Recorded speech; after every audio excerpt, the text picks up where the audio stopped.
কি ব্যাপার আমাকে ডিম দিছে যে? খেলাও, আজ দুটো ডিম রান্না করেছি। কে বলেছে তোমাকে দুটো ডিম রান্না করতে? ওই লাট সাহেবের ভালো তরকারি ছাড়া ভাত ঢোকে না। ওই লাট সাহেবের জন্য একটা ডিম রান্না করলেই তো হয়। তাই বললে হয়? তোমারও তো সারাদিন খাটাখাটনি শরীর, লাও খেয়ে লাও। ও খেয়েছে? না, সেই দুপুর বেলায় বেরিয়ে গেছে, তারপর তার বাড়ি আসেনি। তোমার আবার কি হলো?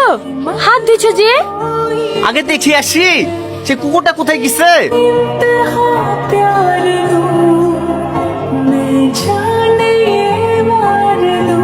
আব্বা, এত রাত অব্দি কোথায় ছিলি? রাকেশ দে বাড়ি বসছিনু। ঠিক আছে চ খেলিগা। আমি খাবো না, রাকেশ দে বাড়ি খেয়েছি।